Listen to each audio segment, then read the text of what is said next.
సంఘస్థుల్లో చాలా మందిని ప్రోత్సహించడం మానేసి ఈవెన్ భక్తి గల వారిని కూడా పక్కన పెట్టి తమ కొడుకు కూతుర్లనే, ఎన్నోసార్లు మీకు చెప్పాను, క్రైస్తవ్యం అనేది వంశపారంపర్యం కాదు. వారసత్వం అనేది దైవజనుడిగా పాస్టర్గా కొనసాగుతున్న వారి పిల్లలు పాస్టర్లు అవ్వాలా అనేది ఈరోజు మన ముందున్న ప్రశ్న. చాలా జాగ్రత్తగా ఈరోజు సంఘాన్ని నడిపించాలి అంటే సంఘ కాపరి ఎలా ఉండాలో దాని వారసత్వం ఏంటో మనం ఆలోచన చేస్తే, చరిత్ర చెప్తున్నాను నేను, దేవుని సంకల్పంలో జరిగింది చెప్తున్నాను. కొత్త నిబంధనలను కూడా వద్దాం మనం, ఎందుకంటే బైబిల్లో మనం విన్నది మనం చేస్తున్నది అలా ఉన్నదా లేదా అని పరిశోధించి చూసుకోవాల్సిన అవసరం మనకు ఉన్నది కనుక నిబంధన మార్పులో మనకు తెలియజేయాలి. ఈరోజు ప్రతి క్రైస్తవ బోధకుడు, ఆ బోధకుని పిల్లలు నేర్చుకోవలసిన అతి ప్రాముఖ్యమైన అంశం.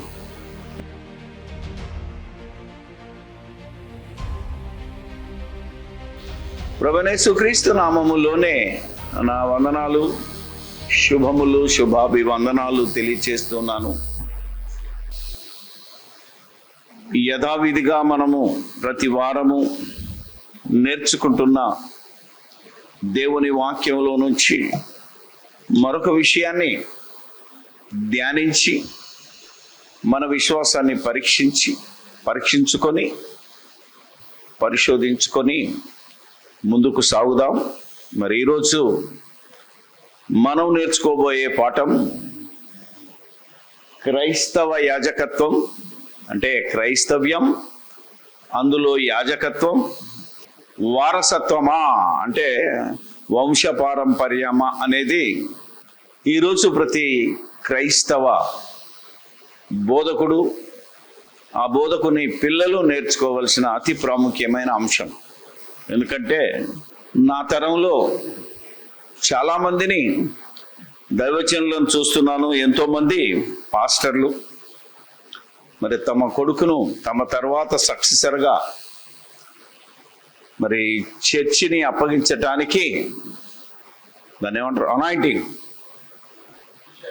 అభిషేకం చేస్తూ పాస్టర్గా నిలబెట్టడానికి ఎంతోమంది నన్ను పిలవడం చూశాను. పిలవకున్నా ఎంతోమంది మనుషుల చేత తైలాభిషేకం చేసుకొని రెవరెండులుగా, బిషప్పులుగా, అపోస్తలుగా ఈ లోకానికి పరిచయం కావాలని తాపత్రయపడడం చూసి ఆలోచనలో పడ్డాను. ఎందుకంటే ఈరోజు చాలామంది సేవకులు, నా తర్వాత నా కుమారుడు నా సేవలో సహకరిస్తున్నాడు, నా తర్వాత ఈయనే ఈ సంఘానికి కాపరిగా ఉంటాడు అని ఆయనను సంఘంలో ఉపయోగించుకోవడం, ఒకవేళ మిగతా కుమారులు కానీ కుమార్తెలు ఉంటే వారిని వాయిద్యకారులుగా, సింగర్స్గా, అంటే ఒక సంఘము ఒక కుటుంబానికి అంకితమైపోయే పరిస్థితి వచ్చింది. సంఘస్థుల్లో చాలామందిని ప్రోత్సహించడం మానేసి ఈవెన్ భక్తి గల వారిని కూడా పక్కన పెట్టి తమ కొడుకు కూతుర్లనే భక్తి పరులుగా ప్రొజెక్ట్ చేయడం కూడా చూస్తున్నాను. చాలామంది మా కుటుంబం ఆశీర్వదింపబడింది, మా పిల్లలు చక్కగా సంఘాన్ని నడిపిస్తున్నారు అని సాక్ష్యం చెప్పడం కూడా చూస్తున్నాం. ఇది దేవుని ఆశీర్వాదం, ఇది దేవుని యొక్క సంకల్పం.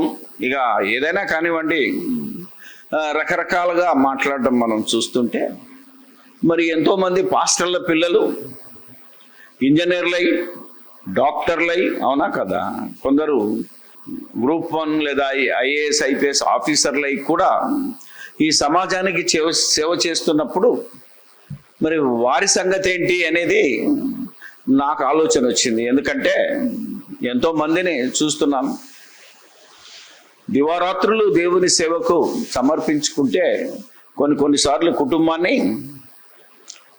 సరిగ్గా దేవునిలో ఎదిగించటం లేదేమో అన్న డౌట్ కూడా చాలా మందికి వచ్చింది. అది నాకు కూడా వచ్చింది.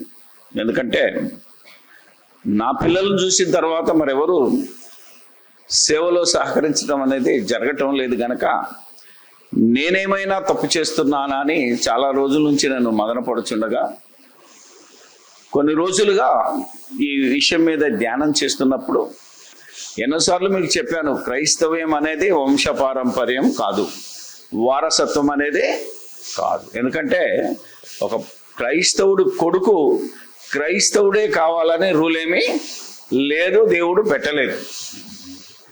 ఎవరైతే నేను పాపినని మారు మనసు పొంది బాప్తిసం తీసుకొని క్రీస్తును వెంబడిస్తాడో వారు క్రైస్తవులు. ఇది వారసత్వంతో వచ్చేది కాదు. మరి ఎంతోమంది ఈరోజు క్రైస్తవ కుటుంబాల కంటే క్రైస్తవేతర కుటుంబాలు కూడా క్రైస్తవులు అవుతున్నారు. ఇవన్నిటిని కనుక మనం బేరీజు వేసుకుంటే క్రైస్తవ్యం అనేది బైబిల్ ప్రకారంగా హెరిడిటీ, వంశపారంపర్యం కాదు.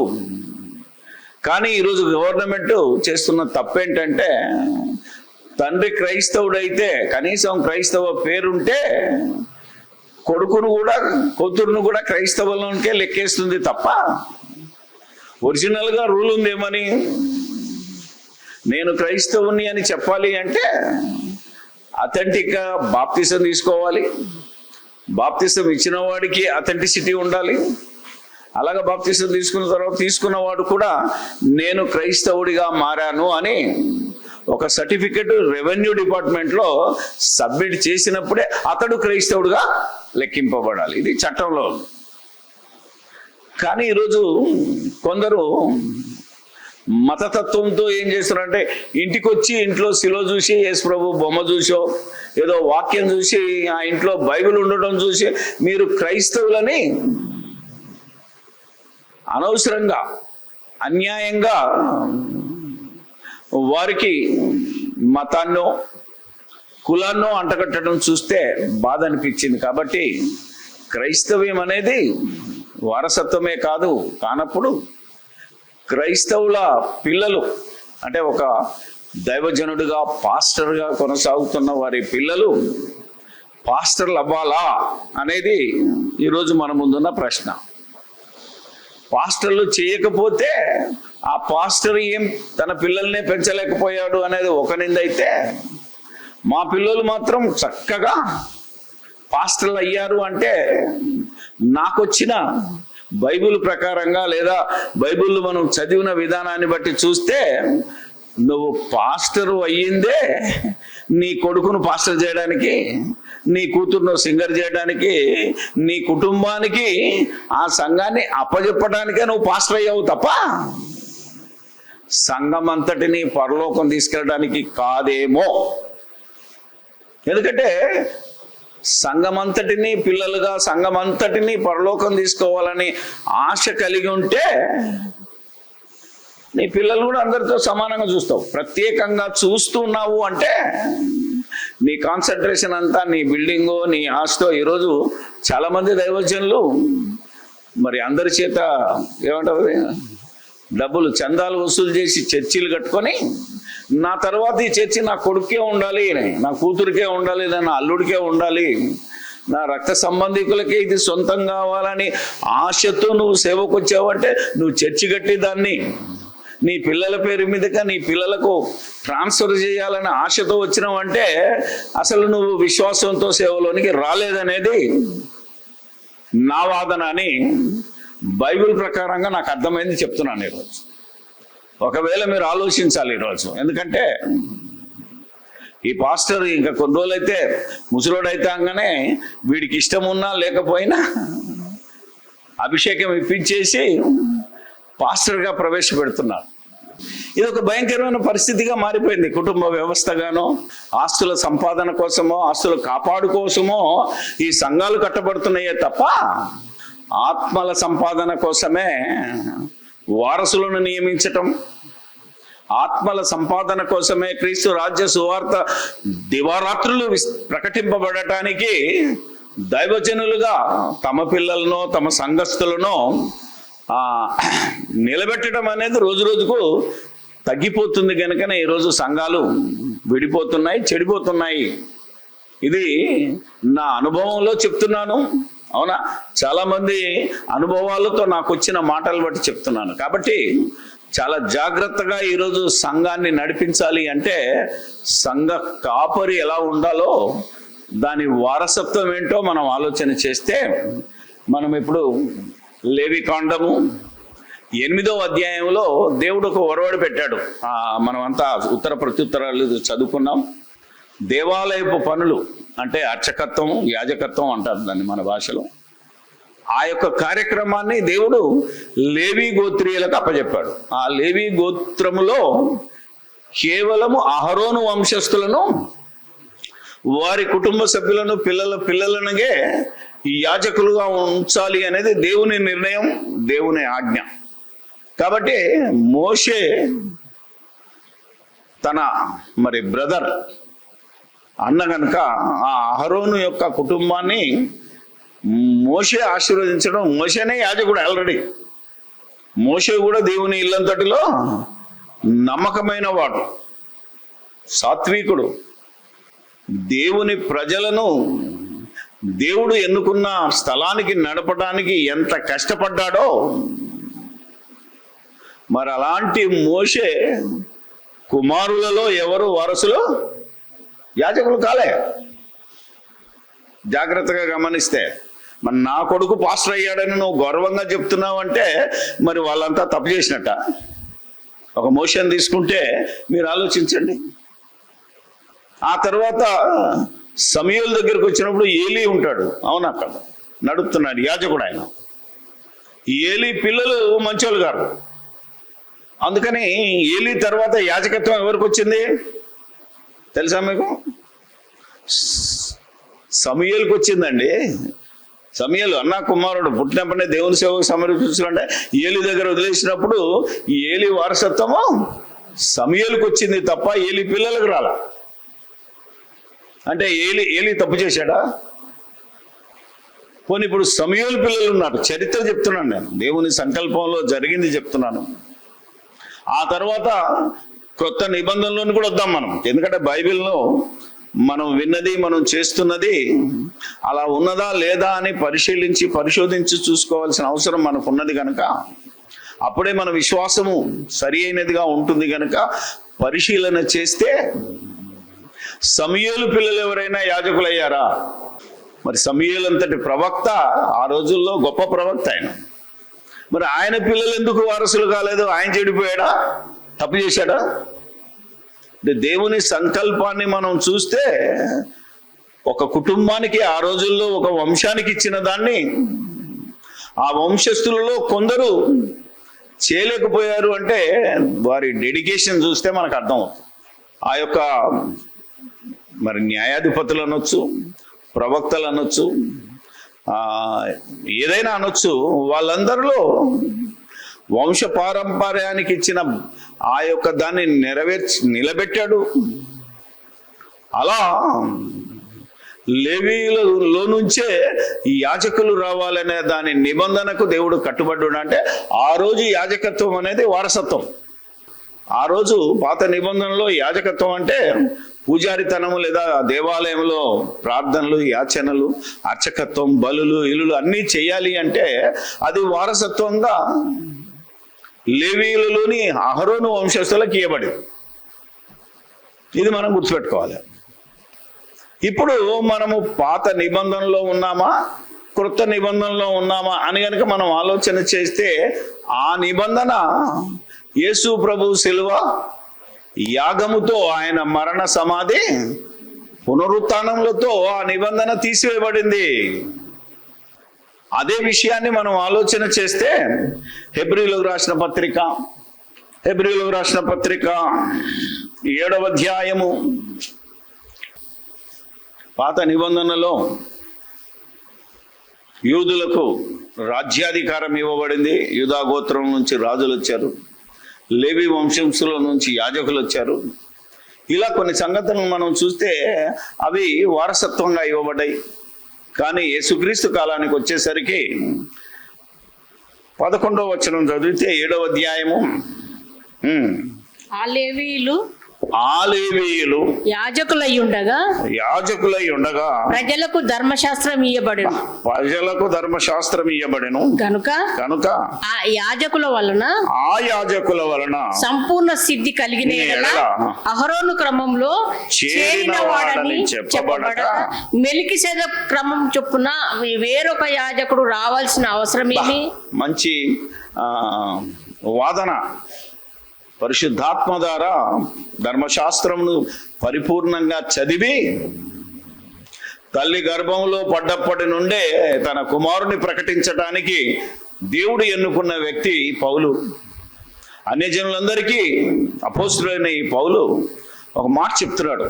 ఏమనంటే, ఆ లేవీయులు యాజకులై ఉండగా ప్రజలకు ధర్మశాస్త్రం ఇయ్యబడెను గనుక ఆ యాజకుల వలన సంపూర్ణ సిద్ధి కలిగిన ఎడల అహరోను క్రమంలో చేరిన వాడని చెప్పబడ. చదివితే మీకేమర్థమైంది అంటే, వంశానుకూలంగా వారసత్వంగా ఏదైతే యాజకత్వం ఇవ్వబడిందో ఆ యాజకుల వలన సంపూర్ణ సిద్ధి రాలేదు. అంటే యాజకత్వం వారసత్వం అనేది ఫెయిల్ అయిపోయింది.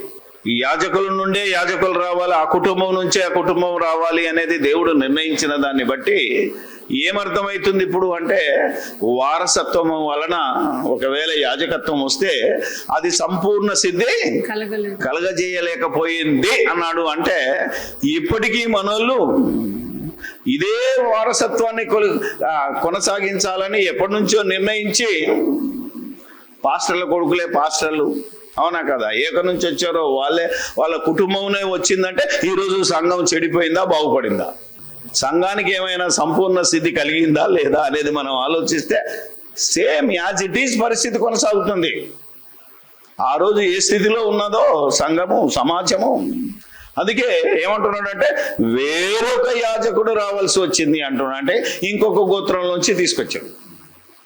ఆయన ఎవరు? వేరొక యాజకుడు రావాల్సిన అవసరం ఇదిగాక యాజకులు మార్చబడిన ఎడల ఆవశ్యకముగా యాజక ధర్మము సహా మార్చబడును.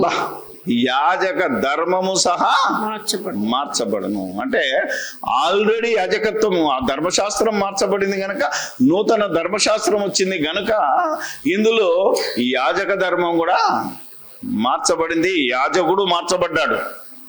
ఇప్పుడు యేసుక్రీస్తు ప్రధాన యాజకుడు ఏ గోత్రం నుంచి వచ్చాడు? యూదా గోత్రం నుంచి వచ్చాడు. లేవి గోత్రం కట్ట అంటే వారసత్వంగా ఇవ్వబడిన యాజకత్వం తీసేసి వేరొకరికి ఇచ్చాడు. ఎందుకంటే ఈయన సంపూర్ణ సిద్ధి పొందినవాడు గనక వారెవరు ఆ యాజకులు చేయలేనటువంటి పని, ఆ గోత్రంలోని వారు, అహరోను వంశంలోని వారు, లేవి వంశంలోని వారు ఎవరు చేయలేనటువంటి యాజకత్వాన్ని యేసుక్రీస్తు నెరవేర్చాడు గనక ఈయన సంపూర్ణ సిద్ధి పొందాడు గనక ఈయనకు యాజకత్వం అప్పగింపబడింది. అంటే వారసత్వం కాకుండా విశ్వాసములో నుంచి ఎవరు దేవుని సేవకు నిర్ణయించబడ్డారో, దేవుని సేవ కరెక్ట్ గా చేస్తున్నారో వారికి అప్పగింపబడుతుంది అనేది నిబంధన మార్పులో మనకు తెలియజేయబడింది. అంటే యేసుక్రీస్తు ద్వారా దేవుడు ఈ లోకానికి తెలియజేశాడు. అందుకని ఆలోచన చేయగలిగితే చూద్దాం, ఎవని గూర్చి ఈ సంగతులు చెప్పబడెను? ఆయన వేరొక గోత్రంలో పుట్టెను. ఆ గోత్రంలోని వాడెవడును బలిపీఠం వద్ద పరిచర్య చేయలేదు. మన ప్రభు యూదా సంతానము నుంచి ఎవరు పరిచర్య చేయలేదు, బలులు అర్పించలేదు, ధూప దీప నైవేద్యాలు వేయలేదు. మన ప్రభువు యూదా సంతానం నందు జన్మించిననుట స్పష్టమే. ఆ గోత్రంలో యాజకులను గూర్చి మోషే ఏమీ చెప్పలేదు. మోషే ఏమీ చెప్పలేదు. ధర్మశాస్త్రంలో కేవలము లేవి వంశస్థులు, అహరోను వంశస్థులే యాజకత్వం రావాలి, కానీ యూదా గోత్రం గురించి ఏం మాట్లాడలేదు. కానీ ఇప్పుడు యూదుల్లో నుంచి, యూదా గోత్రం నుంచి యాజకుడు వచ్చాడు. అంటే యాజకుడు మారాడు, యాజక ధర్మము మారింది. అప్పుడు యాజక ధర్మం అంటే దేవాలయం ఉండేది, ధూపాలు దీపాలు నైవేద్యాలు బలు అర్పణలు అవన్నీ ఉండేది. ఇప్పుడు బలు లేవు, అర్పణలు లేవు, ధూపదీప నైవేద్యాలు లేవు, అసలు దేవాలయమే లేదు. మనుషులు కట్టిన రాళ్లతో కట్టిన దేవాలయమే లేదు. మరి ఏ దేవాలయం ఉంది? యేసుక్రీస్తు తన స్వరక్తం ఇచ్చి సంపాదించి కట్టిన సంఘమనే దేవాలయములోనికి వచ్చిన వాడు ఇప్పుడు ఏ బలి అర్పించాలి అంటే విరిగి నలిగిన హృదయాన్ని బలియాగం చేయాలి అంటే యాజక ధర్మము అనేది యాజకత్వము.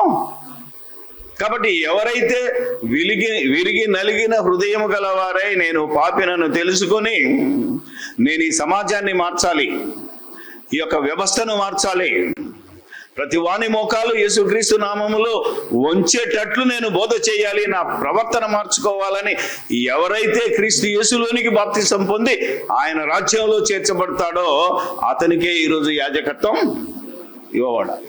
కానీ దీన్ని తొంగలో తొక్కేసి కొన్ని సంవత్సరాల నుంచి ఈరోజు వారసత్వంగా వస్తూ మేమే గొప్పలం అనుకుంటున్నారు తప్ప మరి ఈరోజు వేరే వేరే విషయాల్లో చేస్తున్న వారిని తక్కువ చూసే పరిస్థితి వచ్చినందుకు బాధ కలిగి నేను ఈ మాట చెప్తున్నాను.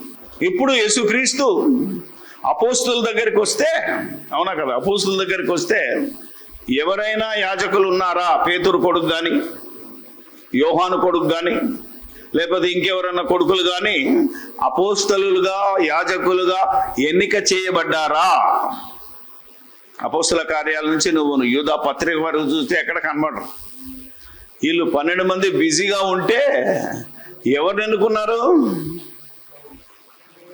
ఆలోచించలేను. 7గురిని ఎన్నుకున్నారు. అపోస్తుల కార్యాలు ఉంటుంది. వీళ్ళు మేము ఈ పని చేస్తాం, మీరు వేరే పని చేయండి అని మా వారసులు కానీ ఒక 7గురిని ఎన్నుకున్నారు తప్ప వీళ్ళ పిల్లల్ని ఎన్నుకున్నారా? అదేం రాయబడలేదే. పోనీ పౌలు తిమోతిని, అవునా, తీతును, బర్నబాను, ఆలోచించి గాయ చాలా మంది ఉన్నారు. ఎంతో మంది, ఫిలమోన్ కావచ్చు, రకరకాలుగా ఉండొచ్చు. వీళ్ళలో ఎవరున్నారంటే ఎవరు లేరు. అంటే మరి ఎవరు ఈరోజు యాజకత్వం చేయాలి? ఎవరు ఈరోజు క్రీస్తు సువార్తను ప్రకటించాలి? ఎవరు ఈరోజు యేసు క్రీస్తు యొక్క స్వరక్తం ఇచ్చి సంపాదించిన సంఘమును నడిపించాలి అంటే మత్తయి గారు రాసిన సువార్త 28వ అధ్యాయము, ఇది బైబిల్. కాబట్టి ఒక సంఘము, ఒక వ్యవస్థ నడవాలి అంటే, ఒక సిస్టమ్ నడవాలి అంటే, ఈ దేవుని రాజ్యం నడవాలి అంటే ఇందులో వారసత్వం పనికిరాదు, రక్త సంబంధం అసలే పనికిరాదు. మరి ఏం పనికి రావాలి అంటే మత్తయి రాసిన సువార్త యేసు ప్రభువే చెప్తున్నాడు. 28వ అధ్యాయము 16 నుంచి. 11 మంది శిష్యులు యేసు తమకు నిర్ణయించిన గలిలయలోని కొండకు వెళ్ళిరి. వారు ఆయనను చూచి ఆయనకు మ్రొక్కిరి, కానీ కొందరు సందేహించిరి. అయితే యేసు వారి వద్దకు వచ్చి పరలోకమందును భూమి మీదను నాకు సర్వాధికారం ఇయ్యబడి ఉన్నది. భూమి మీదను నాకు సర్వాధికారం ఇయ్యబడి ఉన్నదంటే అప్పటి వరకు యేసుక్రీస్తుకు సర్వాధికారం ఇయ్యలేదు దేవుడు, అధికారం ఇచ్చాడు. సర్వాధికారం అంటే అందరి మీద. ఆ రోజుల్లో యేసుక్రీస్తు బ్రతుకున్న కాలంలో యేసుక్రీస్తు యూదుడు గనక ధర్మశాస్త్రము ఆయన మీద అధికారం చేసింది గనక ధర్మశాస్త్రం మీద అధికారం లేదు ఆయనకు. అంటే ఆ రోజు ఆయన ధర్మశాస్త్రాన్ని నెరవేర్చడానికే వచ్చాడు తప్ప అని చెప్పాడు గనక ఆ విధంగా ఆయనకు అధికారము, ఒక ధర్మశాస్త్రానికి లోబడిన వాడు. కానీ చనిపోయి తిరిగి లేచిన తర్వాత ఆ ధర్మశాస్త్రాన్ని తీసివేయగా ఇప్పుడు సర్వాధికారం యేసు ప్రభుకు వచ్చింది. ఆలోచన చేయండి. ఇప్పుడు అంటే యేసుక్రీస్తుకు పరలోకంలో, భూమి మీద 3 లోకాలలో ఆయనకు దేవుడు అధికారం ఇచ్చాడు గనుక, అంటే వేరొక యాజకుడు వారసత్వంలో నుంచి రాకుండా మరొక గోత్రంలో నుంచి వచ్చిన ఈ యాజకుడు సర్వాధికారం పొందిన తర్వాత, కాబట్టి మీరు వెళ్ళి సమస్త జనులను శిష్యులనుగా చేయుడి. ఏమండి, మీరు వెళ్ళి సమస్త అబ్బా, ఓన్లీ ఇశ్రాయేల్నే, ఓన్లీ యూదులనే, లేకపోతే ఓన్లీ లేవి వంశస్థులనే శిష్యులుగా చేయమనలేదు. కానీ బ్రతుకున్నప్పుడు ఏమన్నాడంటే మీరు అన్యజనుల దారిలోకి వెళ్ళొద్దు, సమరయ దారిలో కూడా వెళ్ళొద్దు. ఎందుకంటే ధర్మశాస్త్రం యూదుల పరం చేయబడ్డాయి, నేను ఇంకా ధర్మశాస్త్రానికి లోబడ్డాను కనుక అప్పటి వరకు సువార్త యూదులకు, ఇశ్రాయేళ్ళకే చెప్పాలి కనుక మత్తయి సువార్త 10లో ఆ మాట చెప్పాడు. కానీ చనిపోయి తిరిగి లేచిన తర్వాత అధికారం పొందిన వాడై సమస్త జనుల యొద్దకు వెళ్ళండి అంటున్నాడు. ఇంకా కొందరు ప్రవక్తల బోధలో ఉంటే మరికొందరు మత్తయి సువార్త ఏదైతే ఉందో 10వ అధ్యాయంలో చెప్పబడిందో, మీరు అన్ని జనుల దారిలోకి వెళ్ళొద్దు, మీరు సమరయుల దారిలోకి వెళ్లకుండా ఇశ్రాయేలు వంశంలోని గొర్రెలకే వెళ్ళండి అని చెప్పిన మాట మీద నిలబడి మత్తయి 5లో 17లో రాయబడింది, నేను ధర్మశాస్త్రంనైనను ప్రవక్తల ప్రవచనములైనను కొట్టివేయడకు రాలేదన్న అక్కడే నిలబడ్డాడు, కానీ ఇక్కడికి ఎవడు రావట్లేదు. అది నా బాధ.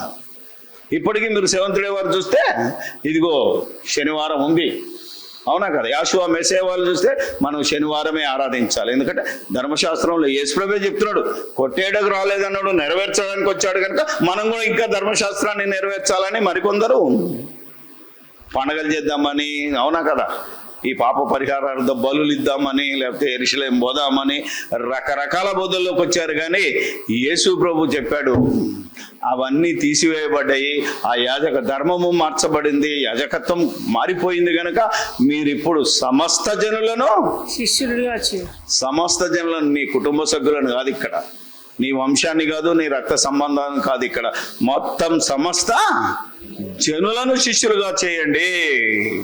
అంటే ఇప్పుడు వారసత్వం ఎవరికి వచ్చింది? యాజకత్వం ఎవరికి వచ్చింది? సమస్త జనులు, జాతి మత కుల వర్ణ వర్గ ప్రాంతీయ భాష విభేదాలకు అతీతంగా ఎవరైనా యాజకుడు కావచ్చు, ఎవరైనా సువార్థికుడు కావచ్చు, ఎవరైనా పాస్టర్ కావచ్చు, ఎవరైనా బోధకుడు కావచ్చు. అలా బోధకుడు ఎవరైతే చక్కగా పరిపాలన చేస్తున్నాడో, బోధ చేస్తున్నాడో అతన్ని నియమించాలి తప్ప అతన్ని పక్కన పెట్టి నా కొడుకే నిలబడాలి, నా అల్లుడే నిలబడాలి, నా బామ్మర్దే ఉండాలి అనేది తప్పుడు సిద్ధాంతం. Against the law. ఈరోజు స్వార్థం ఎక్కువై దేవుని ఆజ్ఞలను తొంగలో తొక్కేసి సొంత ఆజ్ఞలను సొంత చిత్తాలను బయలుపరుచుకుంటున్నాడు. కనుకనే ఈరోజు సంఘం ఇలా తయారైంది, ఇలా సంస్థలు ఇలా తయారైపోయాయి. ప్రతి వాని మోకాలు యేసుక్రీస్తు నామములో వంగి తీరాలని ఆ రోజు రాస్తే, వంగాలని రాస్తే, ఈరోజు ప్రతి వాని మోకాలు క్రైస్తవ్యం పైకి, క్రైస్తవుల పైకి లేస్తుంది. అంటే క్రైస్తవులు దేవుని యొక్క నియమ నిబంధనలకు లోబడ్డారా అనేది ఈరోజు ప్రతి క్రైస్తవ దైవజనులని పిలువబడుతున్న ప్రతి వారు ఆలోచించుకోవాలని ప్రభు పక్షాన కోరుతున్నాను. ఎందుకంటే ఆ రోజుల్లో మీరు చూస్తే ఒక మోషే నడిపించాడు. మోషే పిల్లలకి ఇవ్వలేదు, ఎవరికి ఇచ్చాడు? నూను కుమారుడైనా యెహోషువకి ఇచ్చాడు. అప్పుడు దేవుడు కూడా ఏమన్నాడంటే, యెహోషువతో ఏమన్నాడంటే, నేను మోషేకు తోడైనట్టు. అంతే. అలాంటి భక్తి పరులు ఈరోజు సంఘ కాపరులు కావాలి. నీ పిల్లలకు అంత భక్తి ఉంటే నువ్వు బలవంతం చేయకుండా. ఈరోజు మనోళ్ళు ఏం చేస్తున్నారు, వాడు వయసులోకి రాగానే ఖచ్చితంగా నా తర్వాత వీడే కావాలి కూడా ఏదో తూతూ మంత్రంగా బైబిల్ ట్రైనింగ్కి వెళ్ళడం, అక్కడ తీసుకురావడం, అభిషేకం చేయడం, చర్చ అప్పగించి ఇదొక తంతులో మారిందే తప్ప ఎవరైతే పిల్లలు ఉన్నారో నిజంగా వాడు మారు మనసు పొంది బాప్తిసం తీసుకొని, అవునా కదా, బలవంతంగా మార్చడం కాదు, బలవంతంగా రుద్దడం కాదు, ప్రతి మనిషి తాను పాపిని అని తెలుసుకొని పాపని క్షమాపణ నిమిత్తము బాప్తిసం తీసుకొని క్రీస్తు యేసులోనికి వచ్చిన వాడే నిజమైన వారసుడు అని ప్రతి సేవకుడు తెలుసుకోవాల్సిన అవసరం వచ్చింది. అలాగే ఈరోజు తమ పిల్లలను అభిషేకించడానికి సంఘంలో పెద్ద పెద్ద పేర్లున్నోళ్ళను పిలిచి ఏం చేస్తున్నారు? తైలాభిషేకం అని ఒలివను తీసుకొచ్చి, ఒక చుక్క తీసుకొచ్చి నెత్తి మీదనో నుదుటనో తీసి అభిషేకం అంటున్నారు. అసలు మనుషుల చేత అభిషేకం పొందడం అనేది ఈరోజు కొత్త నిబంధనలో లేదు. పౌలు గారు తిమోతికి చెప్తూ, త్వరపడి ఎవరి మీదనైనా నువ్వు హస్త నిక్షేపణం చేయవద్దు, చేతులు పెట్టకూడదు, అభిషేకం చేయకూడదు, పరుల పాపములో నీవు పాలి. అంటే ఒకరి నెత్తి మీద చేతులు పెట్టి నువ్వు అభిషేకించడానికి వెళ్ళావు అంటే ఆడి పాపములో నువ్వు పాలి భాగస్తుడు అవుతావు. కాబట్టి ఏ మనిషి మీద చేతులు పెట్టి అభిషేకించే విధానం పోయింది. ఎక్కడి నుంచి? యేసుక్రీస్తును దేవుడు అభిషేకించాడు. ఎలా అభిషేకించాడు? ఆనోడు ముందు వచ్చాడు కదా మరి యోహాను, అవునా?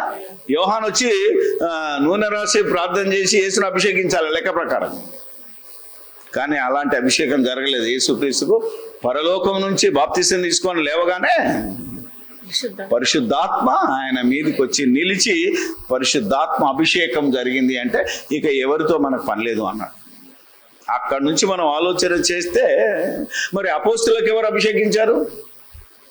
యేసు ప్రభు వచ్చి రెచ్చి మీద చేతులు పెట్టాడా? ఆలోచన చేయగలిగితే వాళ్ళు మేడగది మీద ఉన్నప్పుడు ఏం జరిగింది? అగ్ని నాలుకలు విభాగింపబడినట్టుగా మేడగది ఇల్లంతటా చేతి పరిశుద్ధాత్మ అభిషేకము పొందిన వారు కథం. ఈరోజు ప్రతి వారు మనుషుల చేత కాక పరిశుద్ధాత్మ చేత అభిషేకింపబడాలి.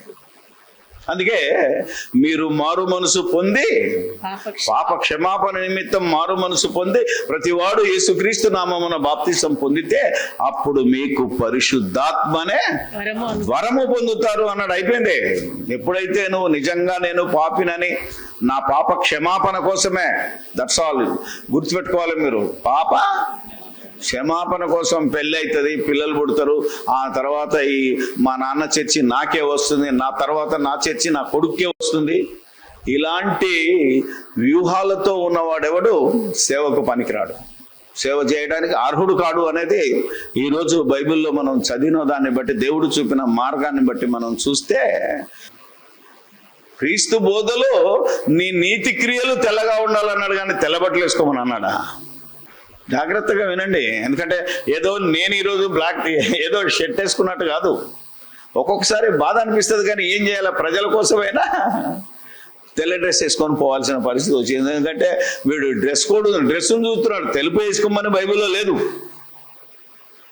ఇవన్నీ మనుషులు పెట్టిన సిద్ధాంతాలకు బలైపోతున్నారు. కానీ నీ హృదయం, నీ మనసు తెల్లగా ఉండాలి, నీ ఆలోచన విధానం తెల్లగా ఉండాలి, నీ ఆలోచన నీ క్రియలన్నీ దేవునికి సరెండర్ అయిపోవాలి. సింపుల్గా పోతే ఎవడు చూస్తలేడు కదా, అవునా కదా? కానీ సింప్లిసిటీ అనేది దేవుడు, హృదయ రహస్యాలు ఎరిగిన దేవుడు మనిషి పైరూపాన్ని చూడడు. కానీ మనుషులు ఏం చేస్తున్నారు ఈరోజు? దేవుని పిల్లలం అనుకొని, దేవుని సేవకులం అనుకొని మనిషి పైరూపాన్ని చూపించడానికి వచ్చారు. ఇది పరలోక రాజ్యంలో ఉండవలసిన స్థితి ఏంటి అనేది ఎవరు ఆలోచించకుండా ఇలాంటి హంగామాలు చేసి దేవుని సేవకులుగా పిలువబడుతున్నారే తప్ప ఆత్మ జ్ఞానముతో, ఆత్మీయతతో, ఆత్మ నేర్పు మాటలతో, ఆత్మ నేర్పు సంగతులను సరిచూసుకొని బోధించి అనేకులను ఆత్మలున్న లోకానికి నడిపించటానికి ఎవరు సిద్ధపడతారో వారే ఈ సంఘాన్ని నడిపించటానికి అర్హులు. ఇది దేవుని వాక్యం సెలవిస్తుంది, నేను చెప్పింది కాదు.